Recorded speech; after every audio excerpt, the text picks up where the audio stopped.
think Mom was playing a trick on us?" Regina asked her husband, huddled under the drizzling rain.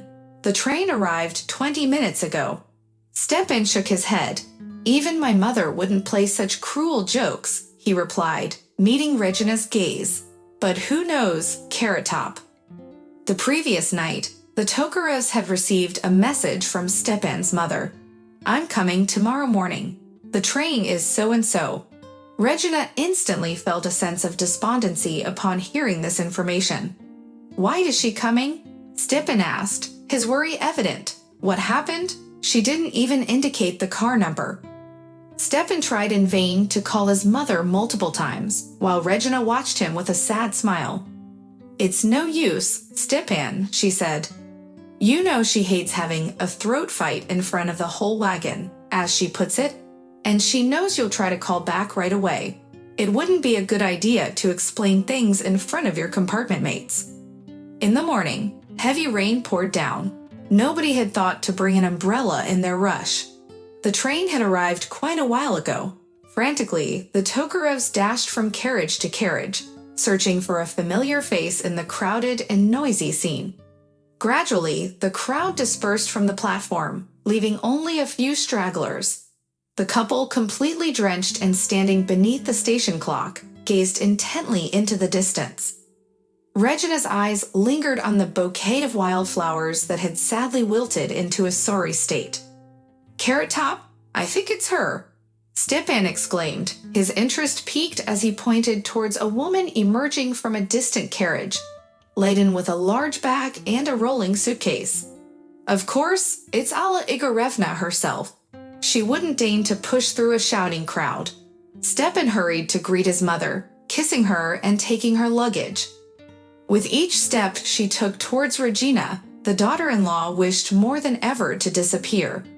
Despite being an attractive woman in her 50s, tall, slender, and tastefully dressed, there was an air of arrogance emanating from her stern face.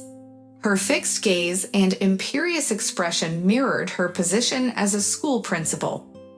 "Hello, Alla Igorevna. You look beautiful," Regina greeted her with a friendly smile, attempting to hand her husband the wilted bouquet. "Good morning, Regina." Her mother-in-law nodded indifferently, continuing her conversation with her son. "I've been on vacation for nearly 2 months, so I'll be staying with you for quite some time." "Well, that's wonderful. It's been a while since you last visited us. Mom, these are for you." Stepan belatedly handed his mother the sad flowers. "What a beauty!" Alla Igorevna sincerely expressed her pleasure. "It's nice that you remember my tastes. I've always loved wildflowers since I was young." "It wasn't me, it was Regina who bought them. She remembers everything," Stepan boasted. "Well, that's what I thought," his mother-in-law casually remarked, cheap but angry. Alla Igorevna had a magazine in hand as she sat in the car. Stepan, being careful, asked her about the trip and if she had a good sleep. "Watch the road," Mammy commanded, burying herself in the magazine. Regina silently looked out of the window. Their relationship with the mother-in-law had never been smooth. 7 years ago, Stepan had brought Regina to meet his mother in Volgograd. Alla Igorevna examined the shy, slender girl with her beautiful dark red hair. "Regina, isn't that Latin for queen? It's a lovely name, captivating," she said. Regina easily joined in, explaining that her mother had given her that name. "Yes," agreed Alla Igorevna. "Unfortunately, parental love is blind. And I named my son Stepan. That's what I got, Stepan the Slob." She affectionately patted her son on the back of his head, and then turned her attention strictly to him, forgetting about the guest. "And what about Iroshka? She's waiting for you." "Mom, here you go again." Stepan brushed it off. "Nina Ivanovna got you hooked on the idea of marrying off the children, but she didn't even consider our opinion with Urka." Well, Alla Igorevna replied. "I'll see how you'll be apologizing to Irina and Nina Ivanovna in an hour." "Did you invite them to dinner?" protested Stepan. "Of course. And who do you think prepared all these delicious dishes while I was at school from morning till night?" Nina and Irishka. How could I not invite them? Stepan was always known for being quite inscrutable, so instead of him, Regina glanced guiltily. Irina, noticing that the guest seemed uncomfortable, took a moment and whispered to her in the kitchen, "Don't be so upset. Alla Suravea is not one to give up easily. I have a fiancé, and we filed an application at the registry office 2 weeks ago." "Why Alla Suravea?" Regina smiled. "That's what the kids at school nicknamed her," Irina explained. When Artemka was born, Alla Igorevna traveled from Volgograd to visit her grandchildren in the capital on the first weekend. She gazed lovingly at the baby lying in the crib, then with a hint of regret said, "Our blood, you can't deny it. Just like little Stepka, he was so adorable back then. And his eyes are blue, just like my daughter's." Regina's mother couldn't help but interject. "All babies have blue eyes," her mother-in-law protested. "They'll darken. Thank God he's not a redhead." Alla Igorevna adored her grandson. For 2 summers in a row, she took him to Volgograd for a few weeks, sending fruit baskets through a familiar conductor. However, Regina, her daughter-in-law, still didn't consider her as a true family member. The geographical distance between the 2 cities was the only thing that saved the poor woman from further alienation. Artemka, the 5-year-old, was the only one in the family who wholeheartedly welcomed his grandmother's arrival. He excitedly showed off his toys and proudly displayed his fancy sneakers to his parents. Regina, feeling somewhat inadequate, noticed her mother-in-law picking up cherry pits from the floor and felt further disheartened. Alla Suravea's visit did nothing but reinforce Regina's feelings of incompetence. Her mother-in-law effortlessly pointed out the flaws in Regina's cleaning skills, fashion choices, parenting techniques, and cooking abilities. Any response from Regina would only seem impolite and foolish. The second mother always managed to showcase how things could be done better. Alone during the weekdays, Alla Igorevna stayed busy.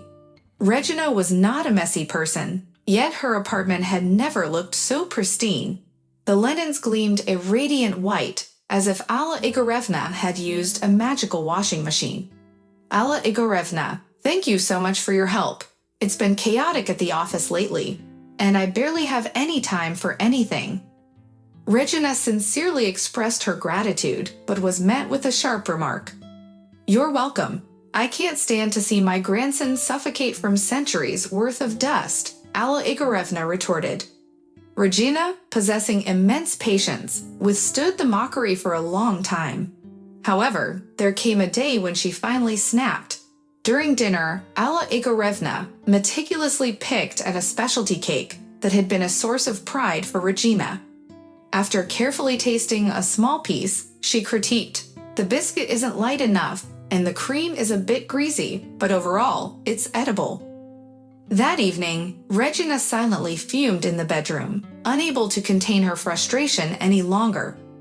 Eventually, she couldn't resist and returned to the kitchen, where her mother-in-law was engrossed in a game of solitaire.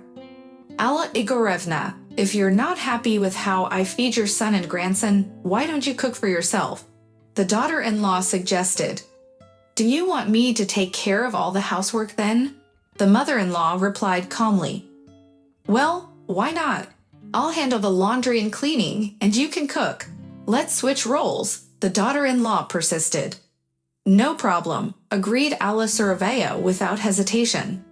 Later that night, as they lay in bed, the husband sighed bitterly. "Carrot Top, you shouldn't have started this. Now Temka and I will go hungry. Mother was at school all day and never learned how to cook. It was always Nina Ivanovna who cooked for us. She raised Urka on her own, and with not much money, she was paid to cook. Everyone was happy. You shouldn't have done this, Carrot Top." "It's all right. You'll have to be patient for a couple of days." Regina tried to suppress the triumphant tone in her voice. Finally, her mother-in-law fell into her own trap. It wasn't nice to gloat, of course, but sometimes Regina deserved a little celebration. The following day, when Regina returned from work, she could smell the enticing aromas coming from the kitchen. Her husband and son were already seated at the table, which was set for dinner. Next to them, her mother-in-law, wearing a funny apron, was busy. "Regina, we've been waiting for you. Wash your hands and join us at the table." I apologize for the simplicity of the meal. After all, I'm not a chef. Alla Igorevna waved her hands. The chops were tender and beautifully browned, accompanied by potatoes cooked in a unique way. The salad appeared ordinary at first, but the dressing was so exquisite and flavorful that it sparked envy in Regina. She glanced at her husband reproachfully, while he shrugged his shoulders in confusion. "Mom, the food is delicious," Stepan exclaimed. "When did you learn to cook like this?" "You know, Stepan," his mother replied with a sad smile, "when you live alone, you have to find a hobby to stave off boredom." Regina's cheesecakes, which Stepan had always adored, paled in comparison to Alla Igorevna's masterpiece. Golden and plump with raisins and candied fruits, topped with vanilla sauce, Regina couldn't help but drool.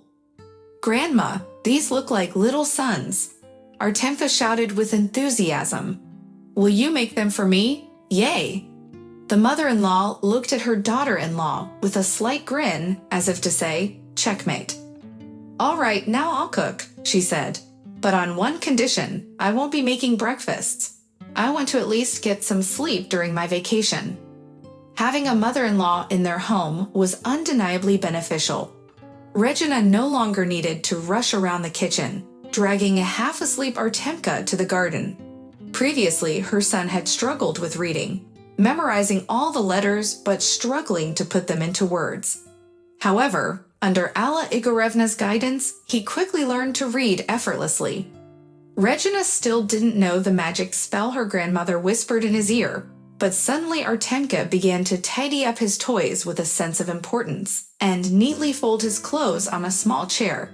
Even the energetic cat, Bantik, stopped clawing at the wallpaper and wandering around the house at night. Then it was Stepan's turn. After dinner one day, my husband stretched contentedly and rose from the table. "Thank you, Mammy, for a delicious dinner," he said gratefully. Mother-in-law, sipping her tea, innocently asked, "Did you go to your couch? And don't you want to spend some time with your son? Or perhaps help Regina with the dishes?" "Not today," Stepan sighed heavily. "I'm really tired. I've been working, Mom." "Really? Let me tell you a secret. You're not the only working man in the world," Alla Igorevna said pointedly, wagging her finger. "Other men manage to find time to take care of the baby and assist with household chores. I was at school all day as well, but I made sure to spend every spare moment with you, every single one." Her words puzzled Stepan, and he took offense. "Mom, please calm down. Red doesn't appreciate it when I get involved in household chores." "Really?" His mother-in-law raised an eyebrow in disbelief. "Red, alas, Red has already transformed into Cinderella, and you haven't noticed. If you can't help, then at least don't make a mess like your lazy cat, Bantik. Can't you throw your dirty socks in the laundry instead of leaving them all over the house? Your grandfather, my daddy, never let his wife wash his socks, not once. He was considerate, you know." Stepan sat in shameful silence, but then unexpectedly burst into laughter. "Ladies, starting tomorrow, you won't find a single one of my socks," he declared. "By the way, I'll go take out the trash." As the women were left alone in the kitchen, Alla Igorevna let out a sigh. "When you're young, you make so many mistakes," she reflected. "I was always afraid that Stepan would become a mama's boy. I wanted him to be a real man. I think I went too far. He turned out to be clueless and lacks respect for women's work." Regina smirked and quipped, "You're a feminist." "No," Alla Igorevna replied, "I'm a realist. Stepan is a wonderful guy with many great qualities. I love him dearly, but I have to admit that he falls short. And both of you, you're not perfect wives either." Regina was open to a normal conversation and even friendship, yet each time, Alla Igorevna seemed to erect an invisible but impenetrable wall between them. That morning, Regina realized she had left her car keys in the parking lot. She called the office to inform them that she would be slightly delayed. "Well, there's no need to come in today at all," the editor-in-chief granted kindly. "It's better for you to finish the article calmly and hand it in tomorrow." "Thank you," Regina exclaimed happily. "I'll start working right away." She entered the apartment silently, careful not to disturb her sleeping mother-in-law. However, her plans were interrupted when she overheard voices coming from the living room. Regina was taken by surprise and paused to listen. To her astonishment, she discovered that her mother-in-law, Alla Igorevna, was on a Skype call with a friend. Regina debated whether to reveal her presence, but her curiosity got the best of her when she heard Alla Igorevna mention that she would be going home in 2 days. Overwhelmed with joy, Regina chose to hide in the hallway and continue listening. "No, Nina, I simply can't afford to stay here any longer," Alla Igorevna complained. "You have no idea how much money I've spent on these extravagant meals this week. I'll be left with nothing. They charge an absolute fortune for the simplest dishes in those restaurants." Nina, her friend, offered her advice, saying, "Why don't you just explain to your children that you can't solely support the entire family?" Alla Igorevna responded in dismay, "Nina, how can I face them? Stepa and Regina filled the refrigerator completely on Monday. I have no reason to spend money when we have so much food at home." Nina questioned her, "Why did you even start this unnecessary argument in the first place? You could have lived happily and avoided all these conflicts. It's like you have a need to prove yourself.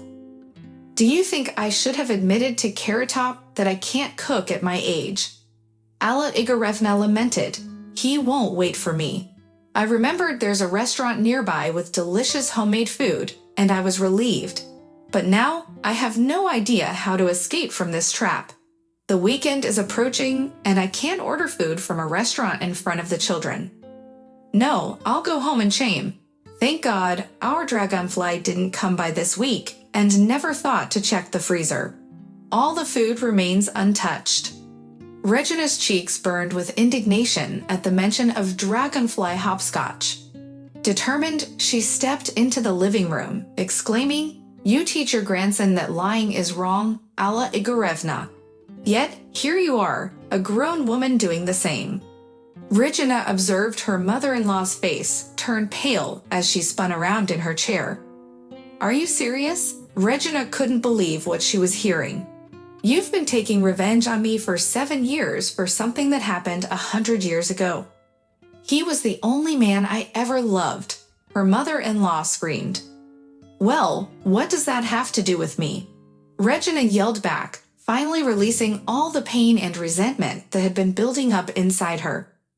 "What's it got to do with me?" Alla Igorevna swiftly turned and made her way to her room, followed closely by her daughter-in-law. Taking a moment to catch her breath, the daughter-in-law observed as her mother-in-law hastily packed clothes and cosmetics into a suitcase, her determination renewed. "Mom, where are you going? Are you leaving? You're not even going to say goodbye to your son and grandson? Are you not going to tell them about the trouble caused by the storyteller? Where are you going, Mom?" Regina fired off her questions, her words flowing rapidly like bullets from a machine gun. She felt the shame of her own outburst, but couldn't bring herself to stop. "This love story of yours is ancient history. You have a grandson now, can't you move on? For 7 years, you've made my life miserable because of this nonsense, and now you're running away." "He was the only man I ever loved," Alla quietly repeated, tears streaming down her face. Regina hesitated, her anger giving way to a pang of sympathy. "Why are you crying? You're the one who built this wall, Alla Igorevna," she said, her heart softened by the realization that her mother-in-law was not an unyielding force, but a woman with desires for love and protection. "Let's talk calmly. Where are you planning to go? Artemka and Stepa will be devastated. Deep down, I've always liked you too. I genuinely wanted to be friends, to love you, but I just couldn't get close to you. Alla Igorevna closed her suitcase with a silent sigh and took a step towards the door. Regina blocked her path, attempting to take hold of the suitcase. "Please, Alla Igorevna, let's talk like civilized people for once," Regina pleaded. "Let go, Regina," the mother-in-law retorted, gripping the suitcase tightly. "Give me that junk." The daughter-in-law forcefully grabbed the suitcase, causing it to crash onto the floor with a thud, scattering its contents. The weighty bag, like a feather, careened to the side and crashed into the nightstand, shattering a beautiful statuette into countless pieces. Breathing heavily, both mother-in-law and daughter-in-law stood, their eyes fixed on the shards scattered across the floor. Then Alla Igorevna exclaimed, "Goal," and both women burst into laughter. Their laughter was unrestrained, coming from deep within their hearts, as they let go of the weight of their grievances towards each other. They sat on the bed for a long time, laughing, crying, apologizing, hugging, and seeking forgiveness. An hour later, Alla Igorevna wiped her teary eyes with a handkerchief. "Artenka asked me to make cheesecakes today," Alla Igorevna said, her voice filled with uncertainty. "But how can I do it now? I don't know how." Regina smiled reassuringly and said, "That's all right. We have plenty of time until tonight, and I'll teach you. I just need to buy some candied fruit."